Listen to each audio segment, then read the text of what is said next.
Hello la team, c'est Olivier de Dr Page. Aujourd'hui, on va faire une petite vidéo sur le formulaire de contact. Donc c'est tout simple. Dans un premier temps, on va ouvrir une section, appeler une ligne sur une colonne et on va aller chercher formulaire de contact. Voilà, il est ici, formulaire de contact. On va ouvrir. Donc on s'aperçoit qu'on a déjà un formulaire de fait en fait avec le nom, l'adresse email et le message, ainsi que le captcha et puis le bouton envoi. Donc on va aller changer tout ça. Donc on va aller sur nom. Moi je préfère plutôt que le nom mettre le prénom. Je trouve que quand on contacte après la personne, c'est quand même plus sympa de le nommer par le prénom que par le nom. Et puis bon, si vous avez si vous utilisez Sendinblue, Klaviyo pour envoyer des mails directement des flots d'emails, c'est toujours plus sympa d'appeler les personnes par leur prénom. Après bon, ça reste un choix perso.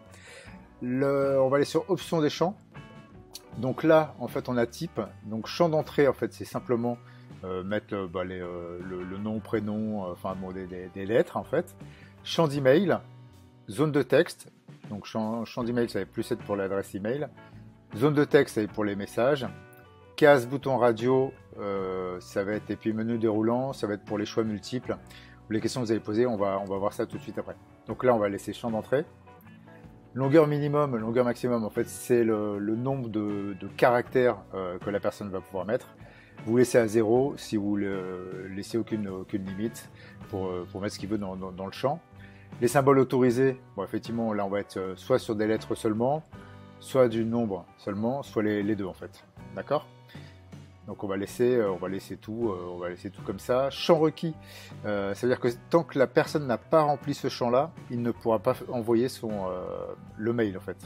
Il ne pourra pas envoyer son message, pardon. Ok, donc si vous décochez, bah, il pourra l'envoyer sans pour autant mettre le prénom. Donc ça, on est bon là-dessus.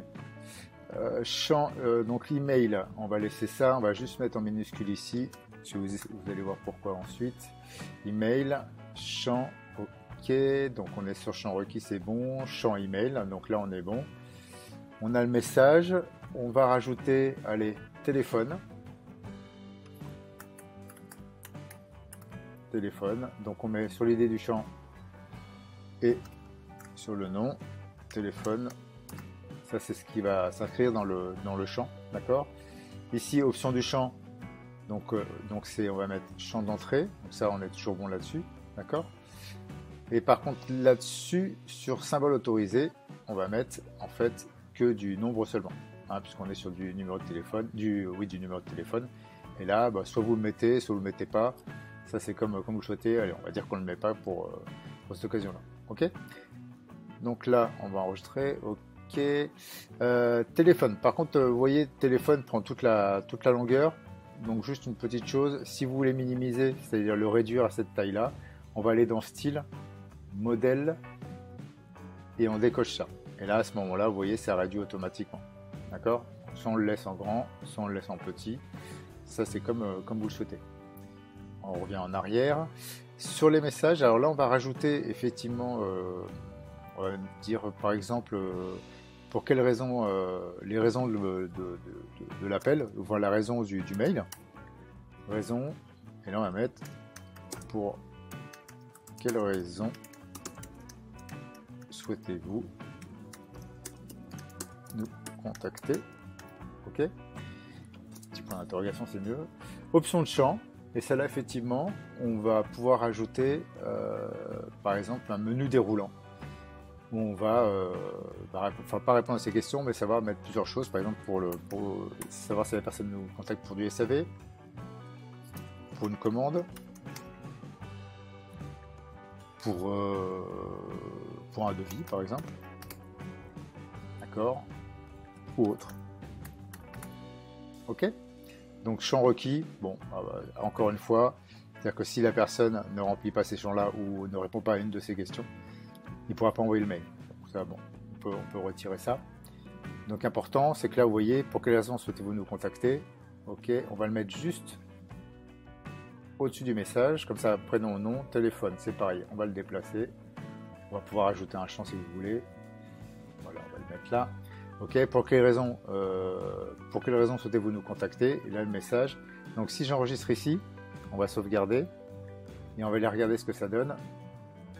Voilà, donc j'avais pris la page. On va rafraîchir. Voilà. Donc prénom, adresse mail, téléphone, pour quelle raison souhaitez-vous nous appeler? Et ici, donc on a bien SAV, voilà, commande, devis ou autre. Donc la personne répond et ensuite écrit son message. Donc ça, c'est la première chose. Ensuite, on a la possibilité, par exemple, de rajouter donc un autre champ. On va mettre budget, par exemple. Là, on va mettre quel est votre budget.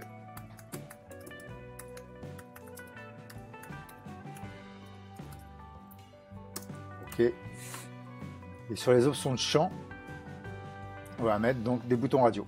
Et là, les boutons radio, donc on va choisir, par exemple, budget moins de 100 euros. Non, le moins, évidemment, c'est pas celui-là. On va y arriver. Voilà, moins de 100 euros. On va mettre entre 100 euros et 500 euros, par exemple. Voilà, et ici, on va mettre plus de 500 euros. OK, donc là, on valide. On revient en arrière et on va rajouter notre case message. Et là, on va mettre un petit S, vous allez voir pourquoi. OK, option de champ, champ d'entrée, on est bon. OK, on valide. Ici, message. Donc là, si je sauvegarde, on va retourner sur notre page. On rafraîchit. Donc là, on a bien donc prénom, adresse, téléphone comme d'habitude. Pour quelle raison souhaitez-vous nous contacter? OK, on a notre questionnement, le message auquel on peut répondre. Et ensuite, quel est votre budget? Donc là, on peut répondre à choix unique. D'accord, quel est votre budget? Et à ce moment-là, laisser un message, dire votre budget de telle chose, enfin, laisser la possibilité pardon, au visiteur de mettre son message. OK, alors on peut aussi, donc là-dessus, au niveau du budget, on va changer de champ. On va mettre les cases. D'accord, donc là, quel est votre budget? On va parler, on va mettre moins de 100 euros. Ça, c'est pour vous montrer la différence avec l'autre. Hein. Moins de 100 euros. Entre 100 et 500 euros. Et plus de 500 euros. Ouais, plus de 500 euros. OK, quel est votre budget? Donc ça, on retire. OK, on va enregistrer. Et là, en fait, tout à l'heure, c'était choix simple. Là, on va être sur des choix multiples. Alors bon, c'est peut-être pas la question qu'il fallait poser, mais on a la possibilité. Donc, si je rafraîchis, donc là, on a donc choix simple, comme on a vu tout à l'heure, d'accord. Là, on peut choisir plusieurs cases et toujours avec l'envoi derrière. Donc voilà un petit peu le niveau du fonctionnement de ça. Ensuite, il y a la logique conditionnelle. Alors, je vais vous montrer ça. Par exemple, budget. Bon, il aurait fallu mettre sur case, ça aurait été mieux. Logique conditionnelle. En fait, si je l'active, c'est simplement, donc si la logique conditionnelle, on va mettre sur pour quelle raison souhaitez-vous nous contacter. Si effectivement, donc et plus petit contient, OK, contient le mot devis, à ce moment-là, on aura ce type de questionnement. Si on ne l'active pas, ben en fait, on n'aura pas cet onglet qui va s'afficher, tout simplement. Voilà, donc c'est le conditionnement. Donc il y a plusieurs règles. C'est bien sur le prénom, l'adresse, téléphone, les messages. Et donc là, vous avez les soit égal, supérieur quand on a des chiffres, ne contient pas et vide n'est pas vide. Enfin, ça, c'est voilà, c'est la condition. D'accord? Donc si vous ne le mettez pas, ben, en fait, il y aura toutes les questions si on le désactive. Et si on l'active, si la personne ne répond pas au niveau du budget ou si on ne répond pas au niveau du devis, ben, en fait, il n'y aura pas la question sur les devis. OK? Donc ça, voilà, pour cette raison-là. Ensuite, donc on a tout ce qui est... alors, important effectivement, la adresse email, c'est l'email dans laquelle vous souhaitez recevoir en fait ces contacts, ces demandes. Donc on va mettre ça. Voilà, je peux le faire. Ok, modèle de message. Alors ici c'est assez important.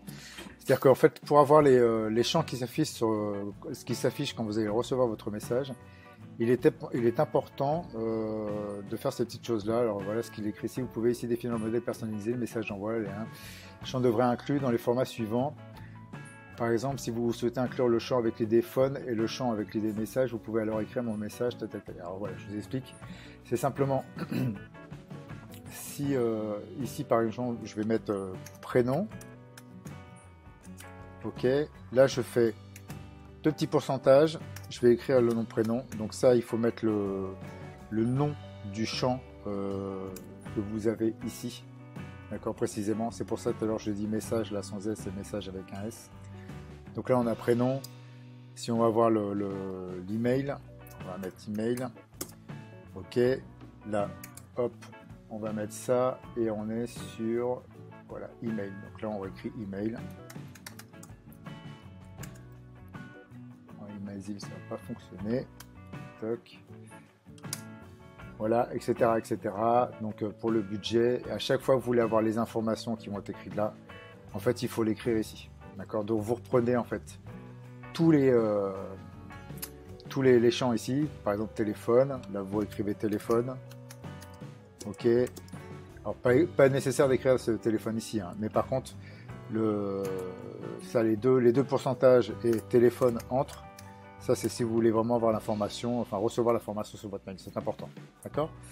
Rediriger, donc ça, écoutez, c'est une fois que la personne a répondu à ce questionnaire ou ce formulaire de contact, vous pouvez rentrer une adresse de redirection. C'est-à-dire qu'une fois qu'il aura fini, une fois qu'il va taper sur envoi, par exemple, si c'est une demande de budget, par exemple, envoi, vous le renvoyez sur une page de vente ou la page d'accueil ou ce que vous souhaitez. Donc ça se passe ici.